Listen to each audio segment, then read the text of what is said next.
Good morning বন্ধুরা, কেমন আছো তোমরা সবাই? আশা করি সবাই ভালোই আছো আর আমিও ভালো আছি। কালকে অনেক রাতে লাইভ শেষ করেছি, 3টে বেজে গেছে। তারপর ঘুমানো, তো সকালবেলাতে উঠতে দেরি হবেই। আজকে নাতনির স্কুলের গাড়ি আসেনি, গাড়ি কালকেই বলে দিয়েছিল আসবে না, ওই জন্য আরও স্কুল যায়নি বলে চাপ ছিল না অতটা। তারপরে ঘুম থেকে উঠে সকালবেলা বাসি কিছু সেরে আর কি মুখ টুক ধুয়ে চা খাওয়াটা বন্ধ দিয়েছি, লেবু জল করলাম, গরম জলে লেবু জল খেলাম। আর তারপরে ভাবলাম কি খাবো, চা খাওয়া বন্ধ দিয়েছি। চার সাথে তো সকালবেলা 2টো বিস্কুটও খাই, নাহলে একটু মুড়ি খাই, কিছু তো একটু খেতে হবে। বনুকে বললাম, নাতনি, তো ওকে বললাম কী খাবি, বললাম ইপি খাবো। তো যাই হোক ইপি বানালাম, একটু বেশি করেই বানালাম, ও খেলো আমিও খেলাম। তারপরে দেখো কাল নাতনির যে ক্লাসে গেছিলাম গানের, সেখান থেকে একটুখানি টুকটাক বাজার করে নিয়ে এসেছি। একটা চাল কুমড়ো এনেছি, চাল কুমড়োটা ঘন্ট করলে ভালো লাগে, সে চিংড়ি মাছ দিয়ে বলো বড়ি দিয়ে বলো ভালোই খাই। আর এনেছি হচ্ছে কচুরলতি। এবার কচুরলতি তো ছাড়ানোর একটা খুব বিষয়, প্যাকেটের মধ্যেই ছিল, তো দেখছি একটু জল জল লাগছে, যদি প্যাকেট থেকে বের করে রেখে দিতাম তাহলে ভালো হতো। তা এখন সেই কচুরলতি নিয়ে বসেছি, কচুরলতি ছাড়াবো। এই দেখো আমার বোনও একটুখানি ছাড়াতে শুরু করে, দেখো আমার বোনু ব্লেড পাইনি তো, তাই জন্য হাত দিয়ে ছাড়াই। ব্লেড দিয়ে কেউ ছাড়ায় পোকা? হ্যাঁ, মানে যাই হোক, ও এখন পড়তে বসবে। এই দেখো ওকে নিচেই বলেছি শতরঞ্চি পেতে, নিচেই পড়তে বস মামা। বিছনাটা গোছানো হয়ে গেছে, তো বিছানার পরে পড়তে বসলে না, দেখতেই পাচ্ছি একদম সামনে জানলার সামনেই রাস্তা, কিন্তু এখান দিয়ে সবসময় লোকজন চলাচল করে, তো পড়তে বসলেই মনটা অন্যদিকে চলে যাবে, এ ডাকবে ও ডাকবে, ওই জন্য আমি নিচেই বসিয়েছি, যে নিচে বসেই পড়। আর এই দেখো আমার ঘরে কিন্তু এই দেখো কচুলতিগুলো বেশ মোটামুটাই আছে। আমি এখানে বটি টটিও নিয়ে নিয়েছি। আর বাইরে ওয়েদারটা একটুখানি দেখা চুলো। আমাদের এখানে সামনে না 2টো টগর ফুলের গাছ, দেখো এই একটা টগর ফুলের গাছ, ওখানে একটা থোকা টগরেরও গাছ আছে ওপাশে। এই একটা টগর ফুলের গাছ, অনেক ফুল ফোটে সকালে। এর আগে 2 দিন কারেন্ট ছিল না, তখন ভোরবেলা দেখেছি প্রচুর ফুল ফোটে, কিন্তু 5টা বাজতেই এসে সব নিয়ে যায়। আমি ঘরের দরজার সামনেই দেখো আমার গাছ, আমি কিন্তু পাই না, যদি খুব ভোরবেলা উঠি তাহলেই পাই, এছাড়া কিন্তু এই ফুল আমি পাই না। তো চলো এখন কচুলতি কাটার কাজ করি।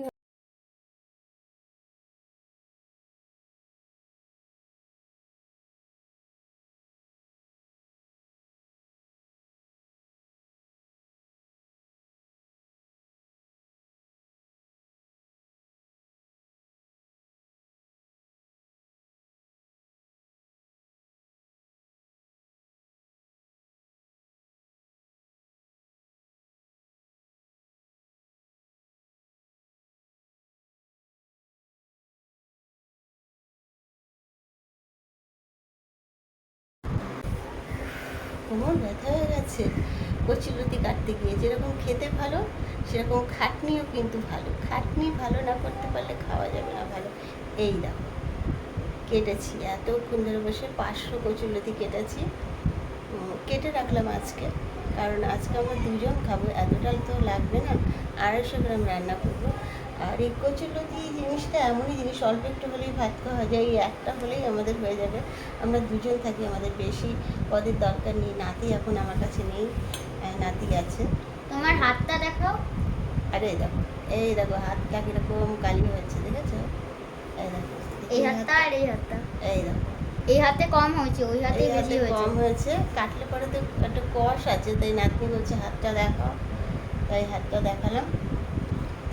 কেটে রেখে দিলাম, যে আবার কালকে বসবো, একবারে কেটে রেখে দিই, ফ্রিজে রেখে দেবো। আজকে অর্ধেকটা রান্না করবো, কালকে অর্ধেকটা করবো। এই কচুরলতিটাই আজকে রান্না হবে। ওকে হয়তো একটা ডিমের মামলেট করে দেবো, আমার ডিম অত ভালো লাগে না, কচুরলতি হলেই হয়ে যাবে। তার মধ্যে দেখি চাল কুমড়ো আছে, যদি পারি তো 2 পিস কেটে ভাজা করবো। কালকের ডাল বাটা ছিল ফ্রিজে, তো সেটাকে এখন একটু বড়া করে নিচ্ছি। কালকের কিছুটা ভাত আছে, সেই ভাতটা আমরা 2জনে খাবো, তো ভাবলাম কী দিয়ে খাবো, তো সেই জন্যেই আর কি ডাল বাটাটা ছিল, ওই জন্য একটু বড়া ভেজে নিচ্ছি। বড়াটা ভালো করে ভেজে, বড়া একটু মচমচে করে না ভাজলে ভালো লাগে না, তাড়াতাড়ি করে ভাজলে ভেতরটা নরম থাকে আর উপরটা শক্ত হয়ে যায়। তো মচমচে ভেজে নিয়ে দেখো, এই যে কালকের এই ভাতটাও একটুখানি গরম করে নিয়েছি। কালকে একটু ভাতের মধ্যে না জিরে দিয়ে ভাত করেছিলাম, শুনি ভাতের মধ্যে জিরে দিয়ে করলে নাকি ভালো হয়। তো এবার দেখো বড়াটা বেশ ভালো করে ভাজা হয়ে গেছে, আস্তে আস্তে করে বেশ অনেকক্ষণ ধরে ভেজেছি, মচমচে হবে। তো নাতনি এরকমই খেতে ভালোবাসে, নাতনি তো বড়া দেখে খুব লাফাচ্ছে, খাবে করে। এই দেখো ও মাম্মাম চলো তাড়াতাড়ি খেয়ে নি, খুব খিদে পেয়ে গেছে। চল তাড়াতাড়ি খেয়ে নে। দেখো বড়া দিয়ে আর ভাত দিয়ে নিয়ে নিয়েছি, ভাতটা গরম করে এখন আমরা সকালে টিফিন করব এটা দিয়ে। রুটিটা ভাপানো বসিয়ে দিলাম একটুখানি নুন দিয়ে।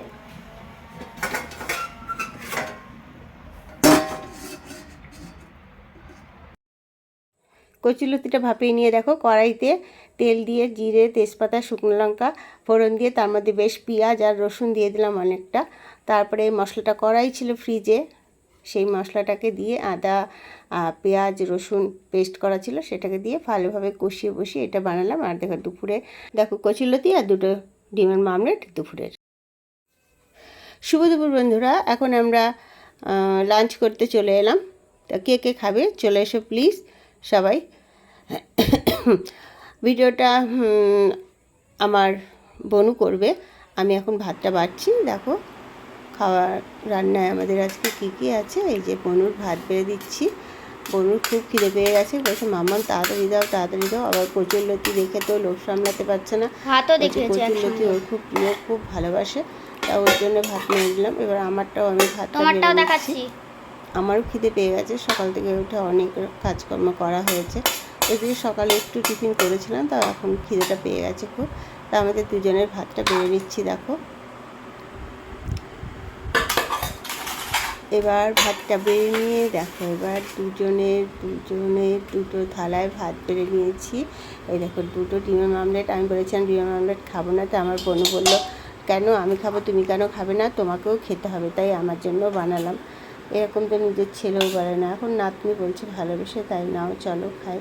এই যে দেখো কচুলতিটা না একদম শুকনো শুকনো করে মশলা করে করেছি, বেশ দারুণ হয়েছে দেখতে, যেরকম হয়েছে খেতেও কিন্তু ভীষণ ভালো হয়েছে। না হলে আমার বোনও বলবে আমি এটা খাবো না, ওটা খাবো না, সেটা খাবো না, ওর নানান রকম খাওয়া নিয়ে সমস্যা। তো আজকে কচুলতি করে মানে ও যতটা দিয়েছি ততটাতে খেয়েছে, তারপরে আবার বলেছে মাম্মাম দাও। আবার খাওয়া দাওয়া হয়ে গেলে যে রাত্রের যেটা আছে সেখান থেকেও একটা করে নিয়ে ও খেতে প্রায় ফাঁকা করে দিচ্ছে। মানে কচুরলতি আজকে ওর এতটাই ভালো লেগেছে। ওই দেখো খাচ্ছি আর উফ করছে, কি সুন্দর হয়েছে। মানে খাওয়ার পরেও একটা করে বিকেলেরটার থেকে নিচ্ছে আর খাচ্ছে। এখন যে কী হলো তুই ছাড় এটা, নয় রাত্রে, বলছে না আমার খুব ভালো লেগে গেছে মামাম কচুরলতিটা। এরকম কিন্তু রোজ দিনও ভালো খায় না, আজকেও ভীষণ ভালো খেয়েছে। কচুরলতি রান্নাটা সত্যিই খুব ভালো হয়েছিল রান্না। এই দেখো খাচ্ছে আর বলছে এরকম খুব ভালো হয়েছে। যাক, রান্না করে বাচ্চারা যদি ভালো খায় তাহলেই ভালো লাগে, কেননা বাচ্চাদের রান্না খাওয়া দাওয়ার জন্যে রান্নাটা বিশেষভাবে হয়। এখন দেখো আমিও ভাবছি দেখি নাতনি আমার খেয়ে দিয়ে মানে হাও করছে কচুরলতি কেমন হয়েছে, ওই আগে টেস্ট করে দেখেছে। তো আমিও ভাতটা মেখে নিচ্ছি, মেখে নিয়ে দেখি একগাল খেয়ে কেমন লাগে।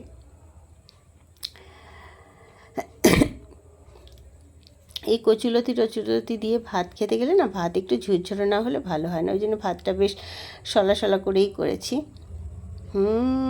সত্যি রে বনু খুব ভালো হয়েছে তো, তা না হলে তোর মুখের তো স্বাদ না হলে বলবি না। সত্যিই খুব দারুণ হয়েছে কচুলতিটা। নিজের রান্না নিজে বলছে না। দেখো রান্নাটা দেখেছো কীরকম ফার্স্ট ক্লাস হয়েছে, খেতে তো ফার্স্ট ক্লাস হবেই, তার মধ্যে বেশ ঝুরো করে ভাত নাও আরামে মজলিসে জমিয়ে দেখো বেশ করে আমরা দুজনে মিলে খাচ্ছি। তারপর দেখো আজকে অনেক কাচা ধোয়া করেছিলাম খাটের পরে, দেখতেই পাচ্ছ এক কারি জামা কাপড় এখনও অনেক কিছু শুকায়নি, সেগুলো ছাদের উপরে ছোটো ঘরে মেলে রেখে এসেছি। তাই এগুলো নিয়ে এসে বিকালবেলা, এখন হচ্ছে বিকেল, তাই আমি বললাম না জামা কাপড়গুলো চাদর কেচেছিলাম দুখানা যে আমি সব ভাঁজ করে ফেলি। আর আমার সঙ্গে দেখো আমার অনেক টাইম লাগছে বলে তারপরে আমার নাতনিও আমার সাথে হাত লাগাচ্ছে ওর ছোটো জামা কাপড়গুলো ভাঁজ করার জন্য। চলো মাম্মাম আমি একটুখানি তোমার সাহায্য করে দিই। আচ্ছা, তুই তো ছোটো পায়জামাগুলো ভাঁজ করছিস?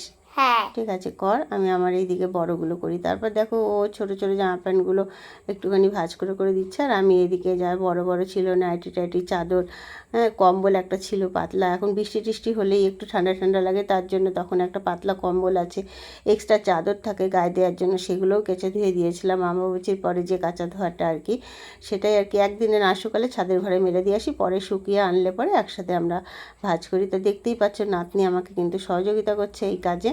তো ও ভাজ করছে, আমিও ভাজ করছি। ভাজ করতে করতে আমাকে বলছে মাম্মা আম খাবো আম খাবো। এখন বিকেল হয়ে গেছে, সকালবেলাটা আম খাওয়া হয় না, সকালবেলা টিফিনে হয় চা বিস্কুট খায়, না হলে দুধ চকো এইসব কিছু খায়।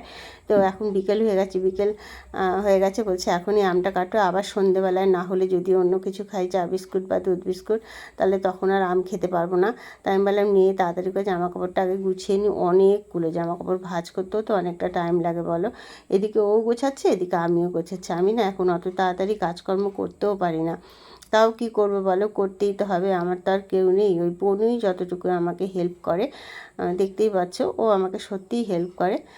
তা আমি করছি, হাঁপিয়ে যাচ্ছি। ও বলছে দাও দাও আমি করি, আমার হাত থেকে নিয়ে নেয়। আমি বলছি না আমি করি, তুই একলা ছোটো মানুষ এতগুলো পারবি না, আমরা দুজনেই করি, তাহলে কাজটা তাড়াতাড়ি হয়ে যাবে।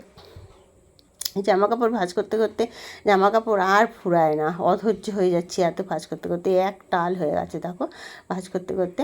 তবুও কী করব, করতেই হবে। জামা কাপড় তুলেই যদি এনে যদি এক জায়গায় রেখে দিই না, অনেকক্ষণ যদি থাকে, তাহলে জামা কাপড় না দুমড়ে মুচড়ে কুচকে কুচকে যায়। তুলে এনেই দড়ির থেকে তুলে এনেই যদি সঙ্গে সঙ্গে ভাঁজ করা হয়, তাহলে বেশ পাটে পাটে থাকে, বেশ ভালো লাগে। আর না হলে তুলে এনে যদি থোপা করে রেখে দিই না, তাহলে মনে হয় কি কই দলা মুচড়া হয়ে কোথাও মনে হয় গাঁটির মধ্যে ছিল, তার থেকে বের করে এনেছে পড়ছে, একটা ভালো লাগে না দেখতে। সঙ্গে সঙ্গে তুলে এনে সঙ্গে সঙ্গে গুছাও, এটাই দেখতে ভালো লাগে। তো এই দেখো আমার চাদরটা নিয়ে আমি বললাম যে আমার চাদর না, মানে ওটা আমার ওড়না, ও ভাঁজ করতে শুরু করে দিচ্ছে। আমি বললাম তুই পারবি না ওই বড়টা, তবুও বললো না আমি ভাঁজ করব। আবার এদিকে ক্যামেরাটাও না ওই সেট করে দিয়েছে, বললো আজকে আমি ধরবো না, ক্যামেরাটা আমি সেট করে দিচ্ছি, মানে মোবাইলটা, তো তুমি ভাঁজ করো। এর মধ্যে ওর দুটো এর আগে জামা প্যান্টও ছিল ভালো, সেই দুটোও কাচলাম। কেচে বললাম না কতদিন ধরে রয়েছে, কাচা ধোয়া হচ্ছে না, এবার কেচে টেচে একটু তুলে রেখে দেবো। তা দেখো জামা কাপড়ের টালটা দেখতে পাচ্ছ, সেই বিছনার নিচের থেকে শুরু করে এই দেখো এতটা পর্যন্ত টাল হয়েছে, কত জামা কাপড় কেচেছি। এই দেখো দেখতে পারলে, এগুলোর মধ্যে কিন্তু অনেক আছে। তো জামা কাপড়ের ভাঁজ করার পালা শেষ। এখন আমার বোনও বলছে দাঁড়াও একটুখানি ভালো করে ভিডিওটা করে নিই, তো এটা তো পোস্ট করতে হবে, এমনি করে দেখানো যাবে না। ওই দেখো আবার ডিজাইন করে করে দেখাচ্ছে, বুঝতে। এবার চলে এসেছি আম কাটতে, মানে পুরো সিনেমাটিক। হ্যাঁ এবার হচ্ছে চলে এসেছি আম কাটতে। তো আম হচ্ছে আমার নাতনির ভীষণ প্রিয়, আম কাটতে গেলেই ওর দাদুর কথা মনে পড়ে। ওর দাদু তো ভীষণ আম খেতে ভালোবাসতো, আর এই নাতনিও ভীষণ আম ভালোবাসে। আম সবাই ভালোবাসে, আম সুমিষ্ট ফল, ফলের রাজা আম, আম কে না ভালোবাসে। তো আমার অতটা না, আমাদের বাপের বাড়িতে আম গাছ ছিল, আমরা প্রাণ ভরে আম খেয়েছি, তাই বলি কি আর এখন খাবো না, এখনও তো খাবো। তাই দেখো আম কেটে নিয়ে বসে গেলাম দুজনে মিলে আম খাওয়ার জন্য। খোসা ছাড়িয়ে কাটলাম না, বটিটায় না আমার ধার নেই, খোসাটা ছাড়াতে পারি না। আবার খোসা ছাড়ালে যদি অল্প অল্প করে খোসা ছাড়াই, তাহলেও বলবে কেমন লাগে, ওই জন্য আমি খোসা শুদ্ধই কাটলাম, যে নাও যে যার করে খেয়ে নেবে তুলে তুলে, এইভাবেই ভালো। খোসা ছাড়াতে গেলে আবার অন্যরকম হয়ে যায়। তাই দেখো আমরা আম কেটে নিয়ে খেতে বসে পড়লাম।